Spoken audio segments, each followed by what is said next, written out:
Hi, Jim. Hey, how are you? Good. How's your weather?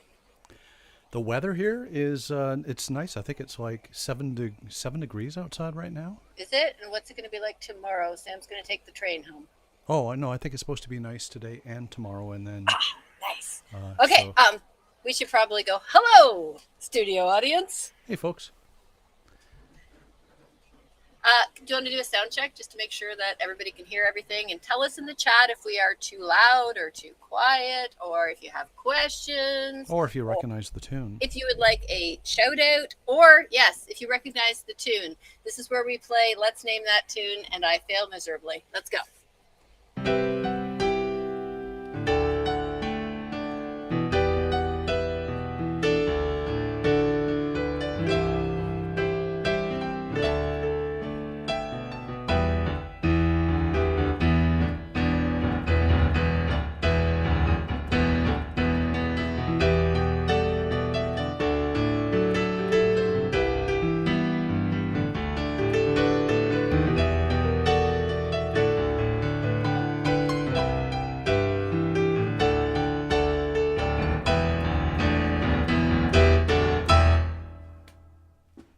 Can you hear the piano? Okay. I can hear the piano. Does it count if I know that it's a song Lenny likes, or do I have to know the name of the song? Well, Lenny likes a lot of music. My daughter, by the way, just in case folks don't realize, she, I would Oh, say, somebody has said Demon Slayer. Is it Demon Slayer? we have a winner. Zachary Allen, you have won the prize. We don't actually have any prizes, but there you go. We said The your prize name is out in loud. here. Bragging rights. All right, so this is music part 2. So hopefully you've been to music part 1. And if not, no worries. You can go back and go to music part 1. And there's nothing we're doing here that you can't just learn here. And the very first one that I think we're doing makes me want to sing every time. I've got rhythm. I... That's the topic is right in the title, and I have a graphic for it this time. Okay. Did I spell it right? Yes. There we go. That's Rhythm. good. I always spell rhythm incorrectly. Every single report card, I have to go back and edit. Do you put a Y in front of the M at the end? Yeah, I don't know. It just never works. No, I do it too. Thank heavens we now have spell check. All right, so rhythm. Jim, can you please tell me what does rhythm mean when you are referring to it in music? Okay, I'm gonna send you to your corner here and make me big. All right, because I'm in my corner. I'm good. All right. There we go. Oh, did I mute you though? No, I muted myself because I was coughing. I don't want to. All right. Rhythm. Very quickly, if you were here last week, I think there's one class that's going to be here next week. They flipped them, and we talked about individual notes, what defines the notes, like the duration, the pitch, dynamics, and timbre or tone. You may remember those from next week. If you haven't heard them, don't worry. We'll do them this coming week. Rhythm is, now we're going to start talking about putting the notes together. And rhythm is like the pulse of the music. It's the beat of the music. It's the pulse of the beat of the melody, the pattern. Two kinds of rhythm, really quickly. One is the sort of rhythm you might call the groove of a song, and that's like what the band or the piano player or the guitar player, if it's just one person accompanying the melody, like if somebody's singing it or you're playing on clarinet or trumpet, what would the backup musicians play? And that's a type of rhythm, the groove of the music. And in that case, there's most popular music and contemporary music and even classical music falls into two things, and one I would call, we're going to call them this. One is marching, and the other is pa. Marching would be not that you can march you would want to march to all of it. You might just dance to some of it, but it would be like 1, 2, 3, 4, 1, 2, 3, 4, or you can divide it by 4, so you can still do that. Like left, right, if you are marching. If you're swinging jazz, you might go 1, 2, 3, 4, 1, 2, 3, 4. And the other one, pa, is my goofy name for a waltz beat. And a waltz, instead of having 4 beats to the bar, it has 3. And that's why I think of pa. Jim, can you explain it to me with claps?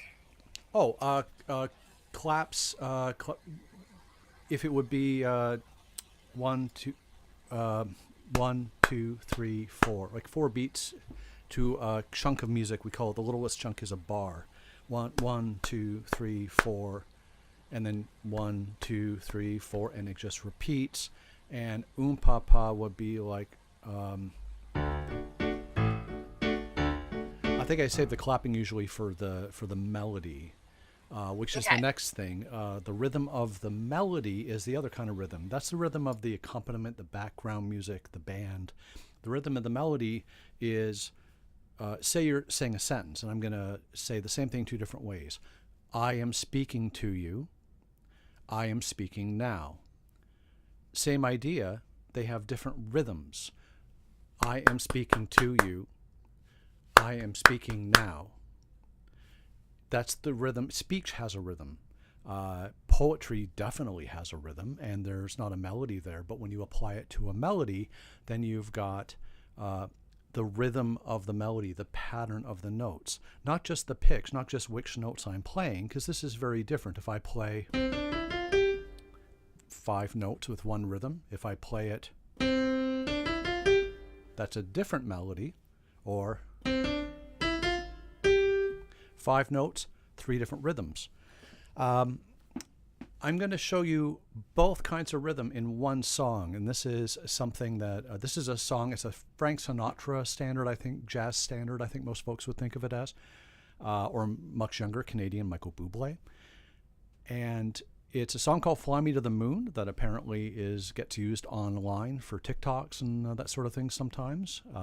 If I butcher my phrases about social media and that sort of thing, please keep in mind I'm not the youngest person around. But this song I know is out there, and it's called Fly Me to the Moon. And this is a great song for this because it was originally written with 3 beats to the bar. But then when it became famous, by the time it was famous, people were singing it with 4 beats to the bar. So I'm going to do it once the way most people know it, with 4 beats to the bar.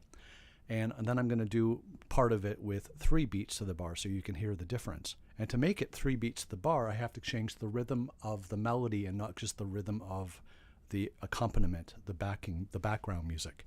So here's how this would go.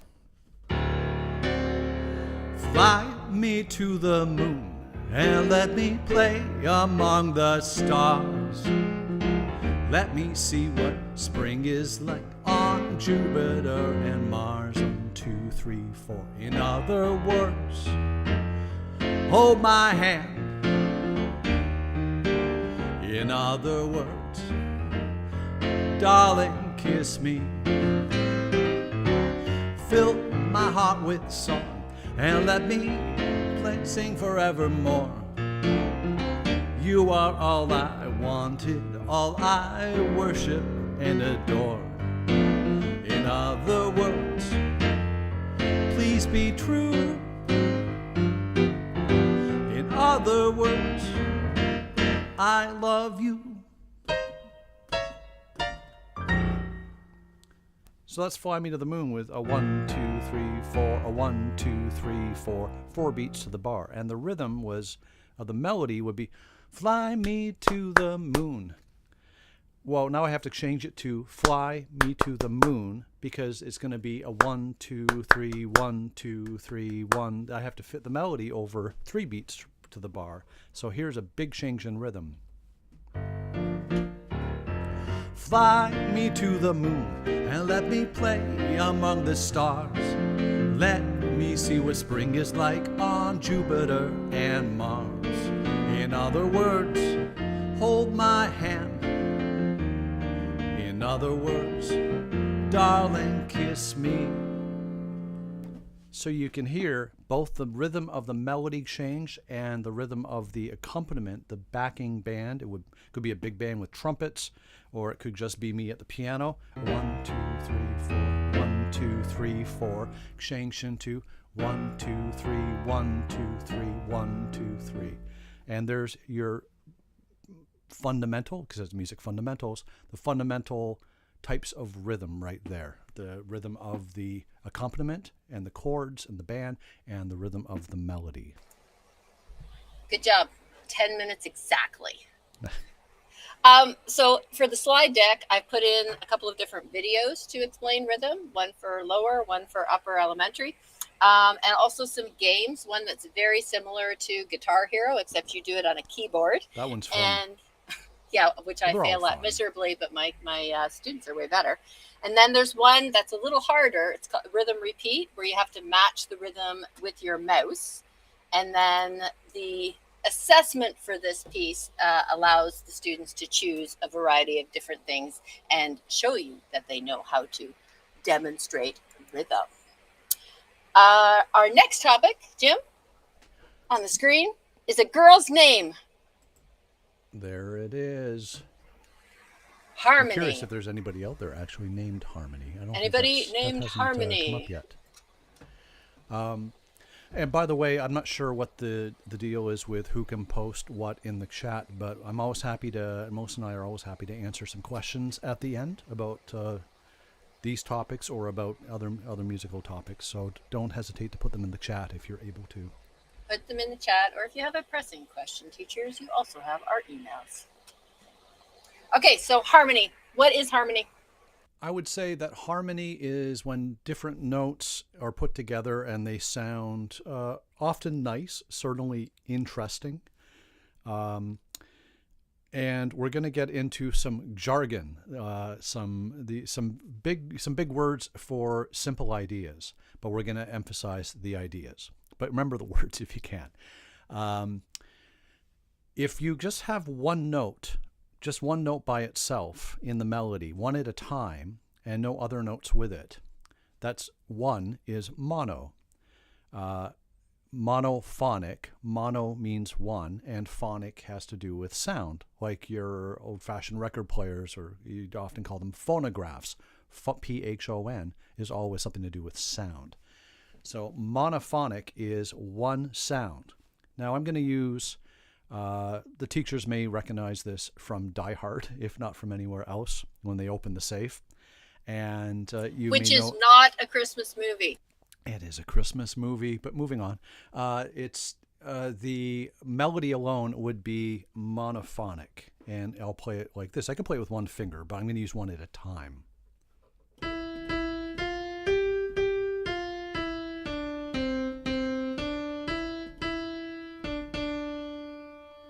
I just played that monophonically. By the way, it's Beethoven, and one of my favorite characters from the show Pig Plus Cat.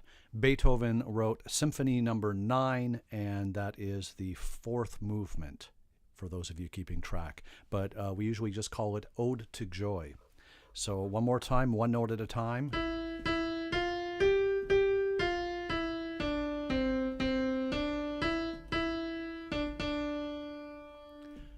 One note at a time, monophonic, one sound at a time. Now, if I build on that, playing the same rhythms, but I'm adding other notes that sound cool, that sound good, that sound complementary to those notes, then we're playing the same rhythm with the same melody, but adding notes that sound good. Same is homo or homo, homophonic, same sounds. Now, in this case, probably the same rhythm might be a better way of saying it, but I'm going to add more notes to the same melody. So it's the same melody, same homo.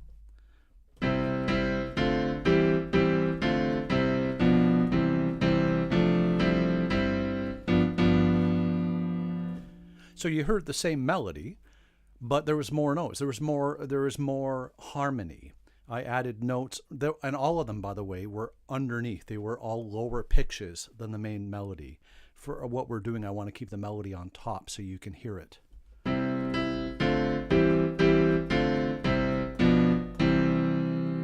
So that was a homophonic, same sound arrangement of Ode to Joy. So we've done one note, mono. We've done the melody, the same melody with more notes, same homophonic. Now we're going to do polyphonic.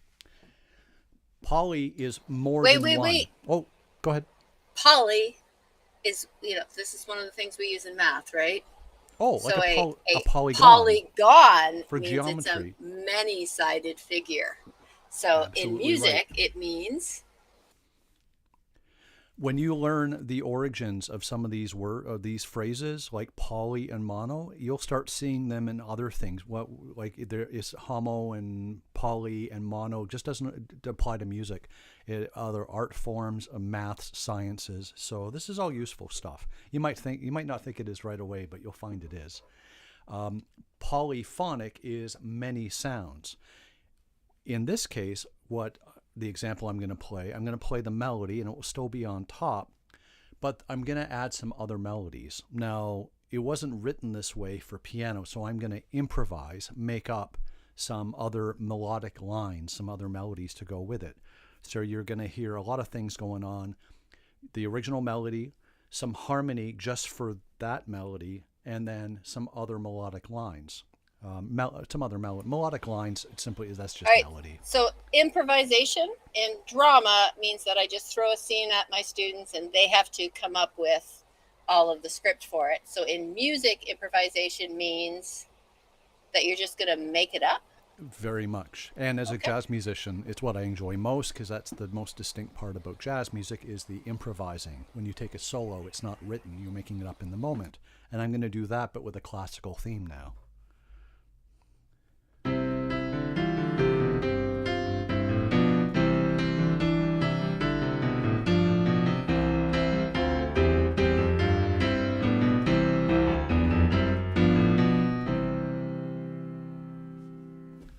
Now that was mostly with my right hand playing a homophonic harmony for the melody, but my left hand was playing a whole new melody, a bass. You would probably call it a bass line. If it was a band, it would be the basses or the cellos or the tubas. But that low line,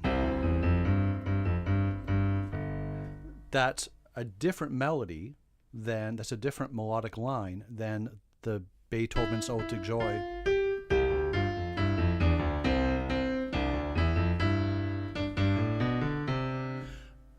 That's polyphonic, more than one. There was more than one melody happening. You hear that a lot in orchestral music, and some of my favorite is like the Star Wars soundtrack, the main Star Wars theme, the trumpets and the French horns, and often it's the horns playing one theme, and the string section, which is the violins, the violas, cellos, and basses, playing a different line.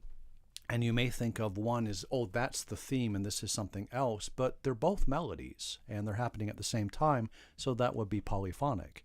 If the entire orchestra was just playing and nothing else, then it would be monophonic. And if they were playing just that and no other melodies or variations,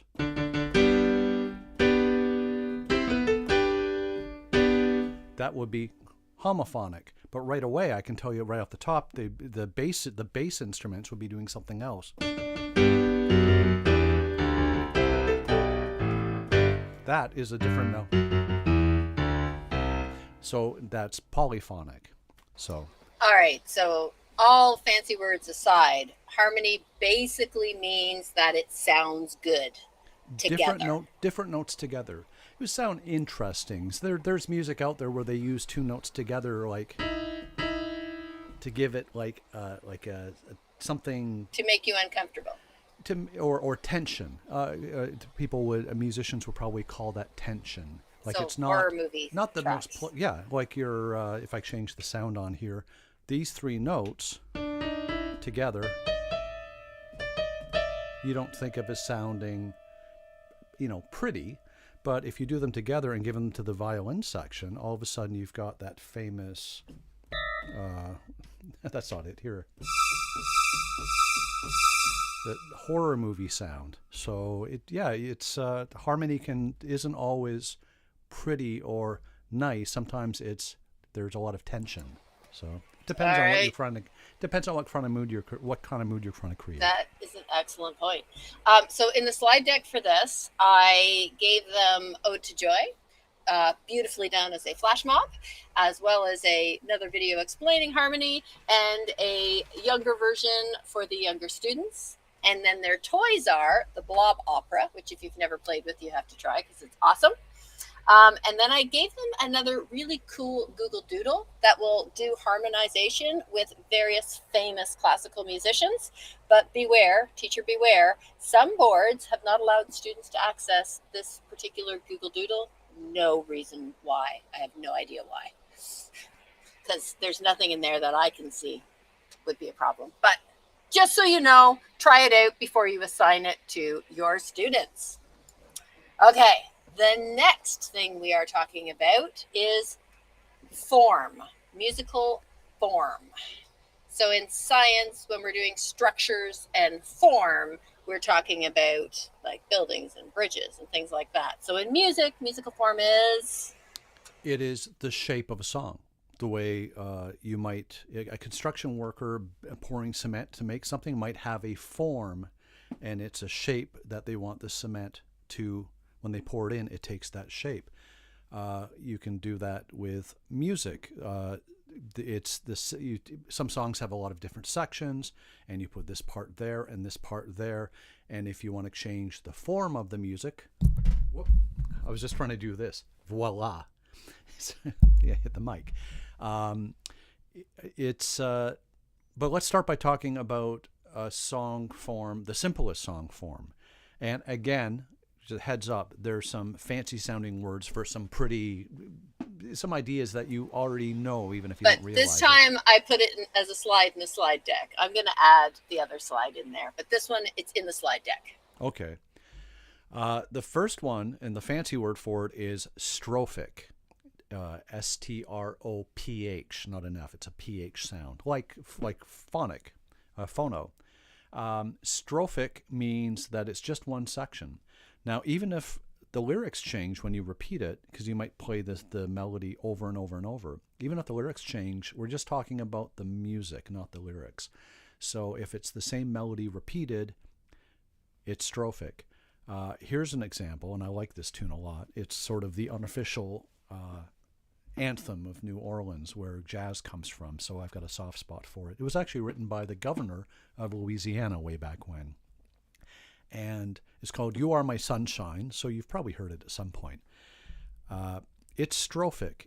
It's got just one simple, relatively simple melody, and then when you sing the verse, it's got new lyrics, and then you go back and sing the chorus again. But the lyrics and the chorus are both to the same melody. You could sing either to any part of the song. So you're just repeating one section over and over. Strophic. So here's a bit of that. I'm going to do the chorus and the first verse and then the chorus again, and you can hear the melody doesn't change. You are my sunshine, my only sunshine. You make me happy when skies are gray. You'll never know, dear, how much I love you. Please don't take my sunshine away. The other night, dear, when I lay sleeping, I dreamed I held you in my arms. When I awoke, dear, I was mistaken. So I held my head and cried. You are my sunshine, my only sunshine. You'll make me happy when skies are gray. You'll never know, dear, how much I love you. Please don't take my sunshine away. I'm gonna put an ending on it. Please don't take my sunshine away.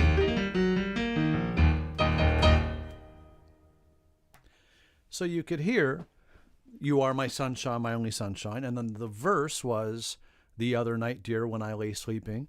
But it was the same melody. So it's strophic. It's the same section of music repeated. The lyrics change, but that doesn't matter. The music stayed the same.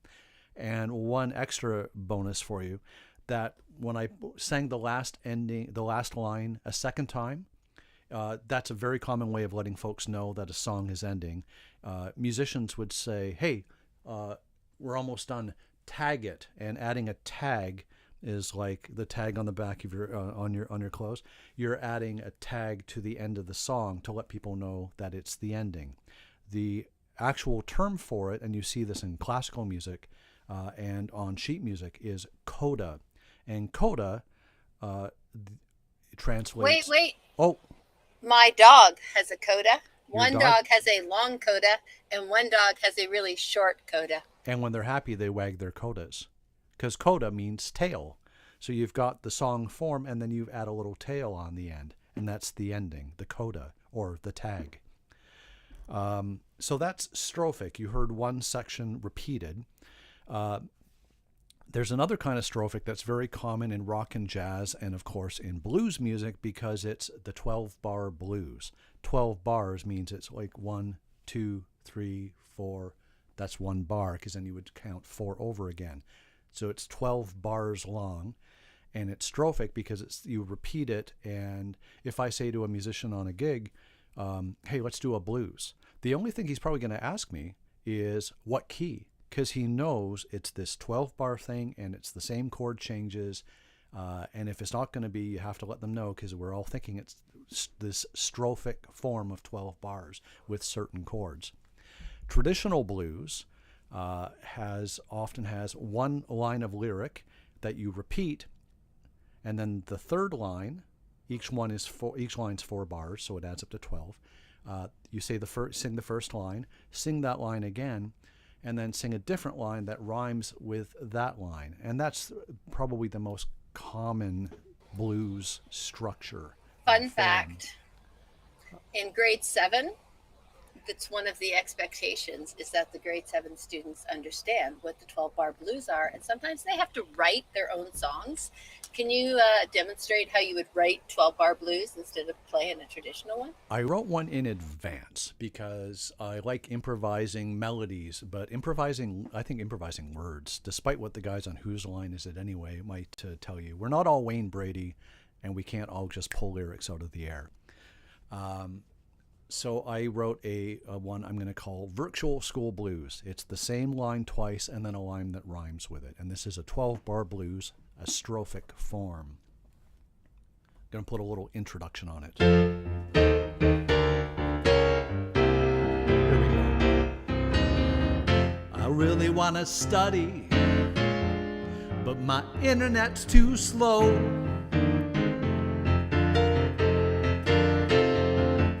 I really want to study, but my internet's too slow. I gave up on reconnecting. Now I'm out playing in the snow.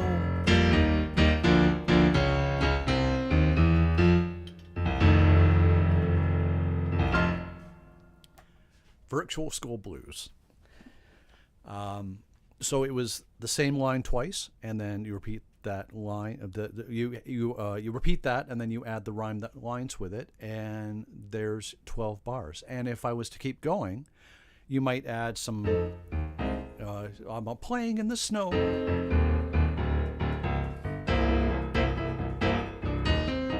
And then I come up with another line, and da-da, here's the new line. And then I sing that line again. So you can hear it's going to be the same 12 bars again. So 12-bar blues is definitely a strophic form of music. Hope I'm not putting us behind. I added some stuff I hadn't thought to mention. Yeah, no, before. we're good. We're good. Because we're not getting tons of questions in the chat. Reminder, tons of questions in the chat, please, so that we can we're happy. absolutely. We enjoy the questions, and it helps us let us know. Oh, and while we've got folks here, I added this little thing because usually at the end somebody asks about where they can find us on social media. I'm anywhere, pretty much anywhere at Jim Clayton Jazz. I feel like we should take a screenshot here. You look like an infomercial. Right here.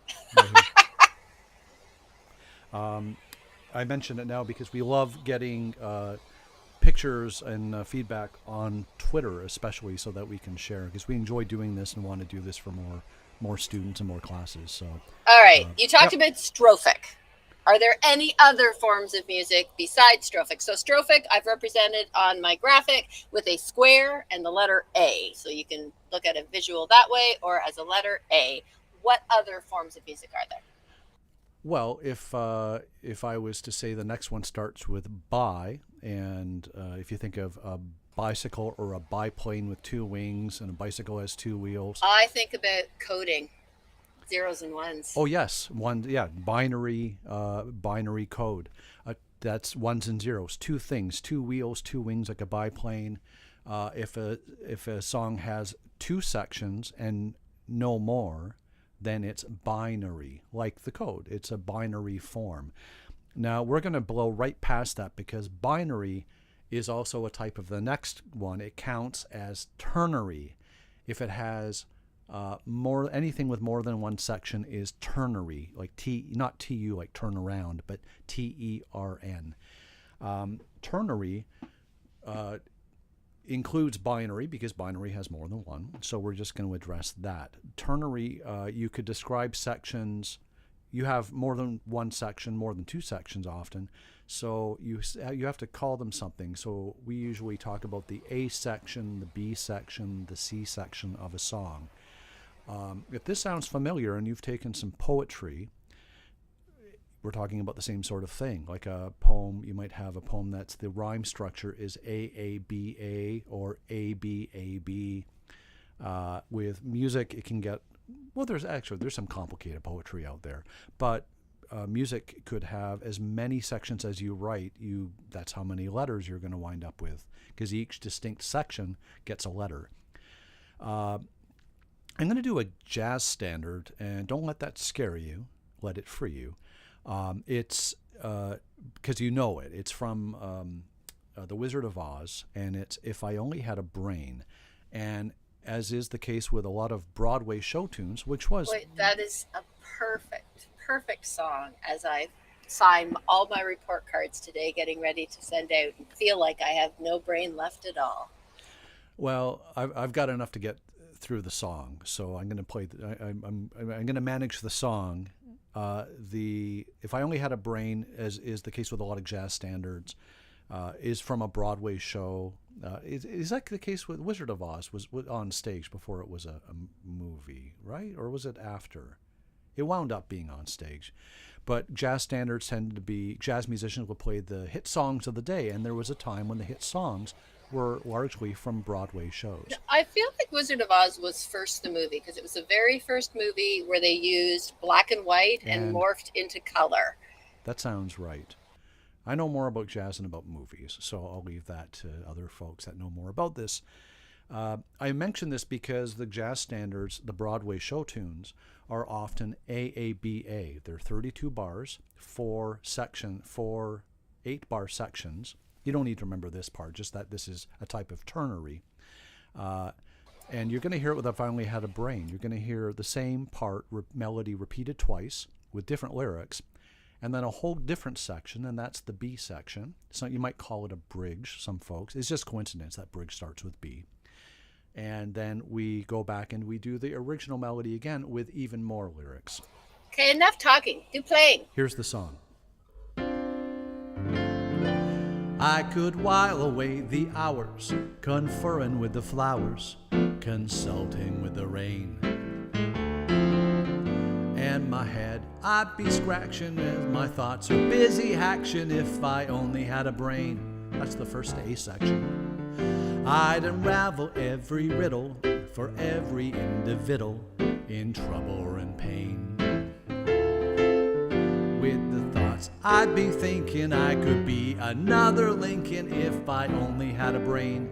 That's the second A. Now here's the B. Now I could tell you why the ocean's near the shore. I could think of things I'd never thunk before, and then I'd sit down and think some more. I would not be just a muffin, my head all full of stuffing, my heart all full of pain. And perhaps I deserve you and be even worthy of you if I only had a brain. So you could hear 2 A sections, and then, oh, I could tell you why, goes somewhere completely different. So that's its own section. So we call that B. And then when I go back to I would not be just a muffin, my head all full of stuffing, that's the same music as you heard at the beginning. So that's A. So it's AABA form. Ternary. All right. So on the slide deck, I have put another example from Wizard of Oz that I found. I stuck in a fleur. Oh, no. Yep. And then there is some fun stuff with Bury Me, where it actually talks about, it shows you the different forms. Do you remember that one, Jim? Where it pulls it up in a YouTube video, but it shows you the forms in the song and where they are. That is so clear. Honestly, if you even remotely enjoyed my explanation, you're going to love that explanation. Could I throw a question in here? Because I'm worried we're going to get to the end without the question. So first of all, I would like to acknowledge the teacher or student who knew about Led Zeppelin's album that was released after, that was called Coda. So I remember when that came out. That was a big deal. That was amazing. And then the grade 4 class with Ms. Gibbons would like to know, how long have you been playing piano and how come you picked piano?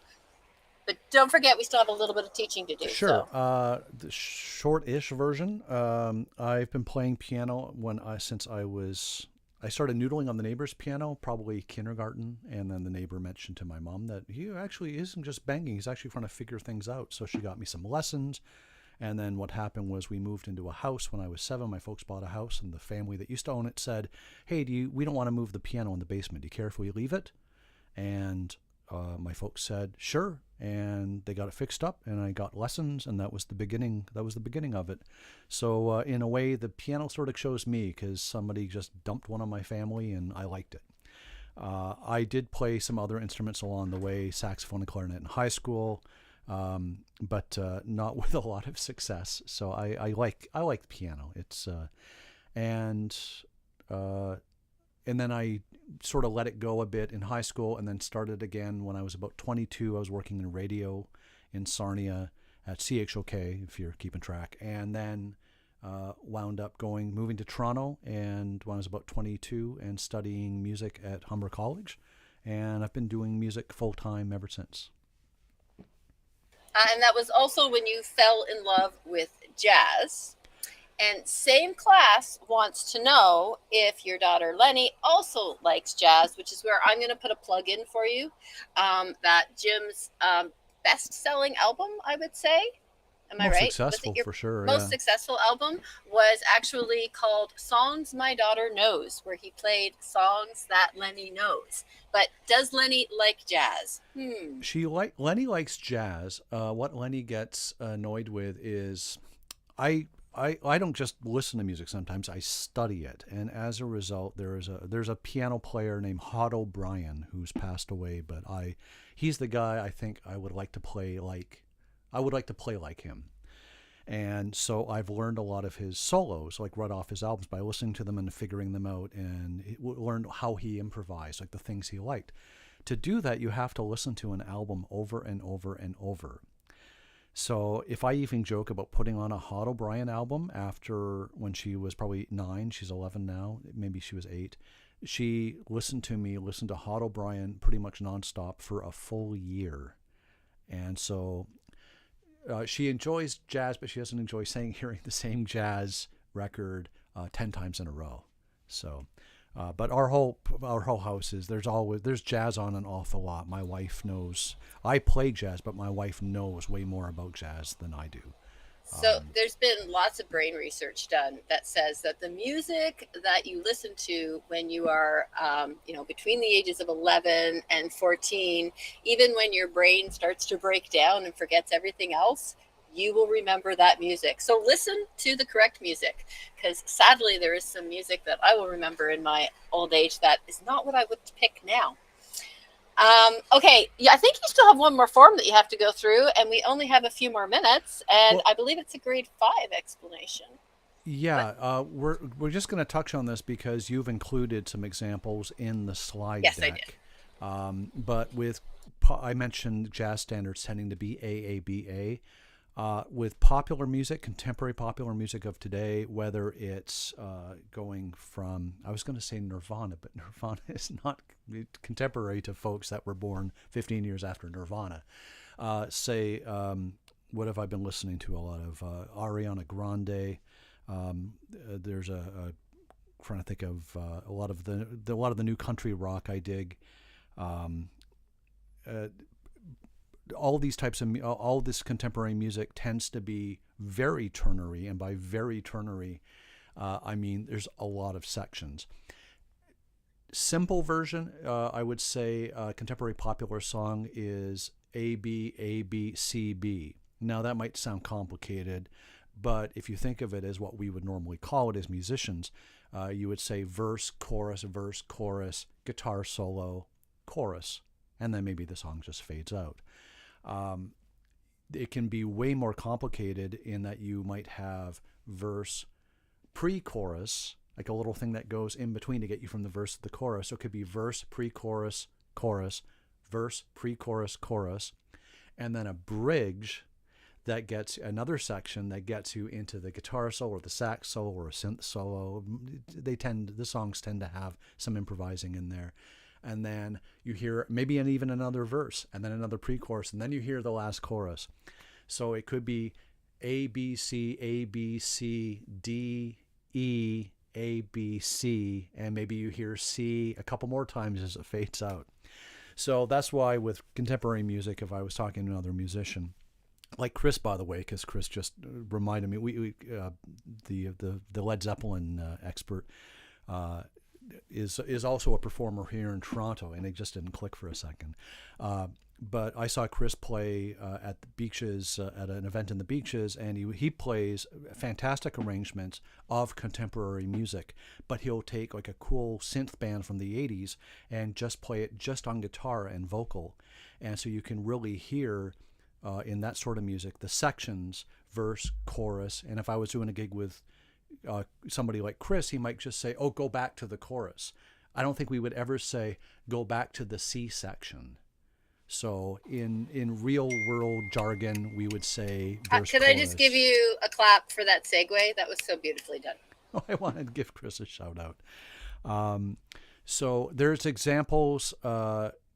One of the things is to give you an example could take 3, 4, 5 minutes because the songs tend to be longer in structure.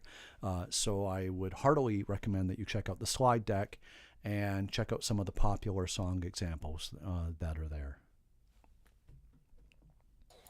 All right. And all ternary. If there's more than one section, then it's ternary. So to just recap on form, strophic is one section, binary would be 2. Binary is included as ternary because ternary is anything where there's more than one section. Okay, so to repeat, rhythm is a pattern of long and short sounds with silence. Yep. Harmony are musical notes played or sung at the same time that make a pleasant sound. I'm going to need to reword that. That make a, what can I say They instead can be, of They can pleasant? be pleasant. They can be create tension. It's really not about whether they sound nice or tense. It's just different notes together. Well, I always think of barbershop quartets and they sound like they're in harmony. And Down by then the form riverside. is the designs or structures that composers use to build a piece of music. Yeah, it's the shape of a song, same as the shape of a geometric shape or any shape or structure. Fantastic. All right. You have 60 seconds. What will you play to end with? I feel like you should do a Led Zeppelin, but I didn't prep you for that. I wouldn't do it justice on here. Let me just the folks have been paying attention and joining. As a thank you for joining us, I leave you with this.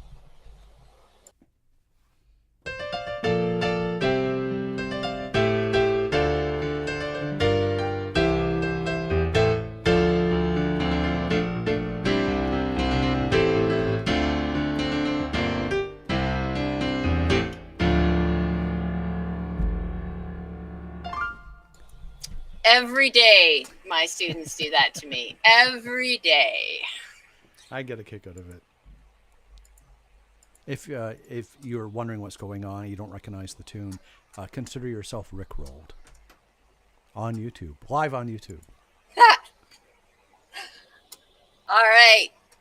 Thank you very much. No worries, and please do tweet at us. Let us know at Jim Clayton Jazz, and I'll share it with Melissa if you get it to there. And also, if you have other questions, you can email Melissa. You can message me online, and always happy to talk shop.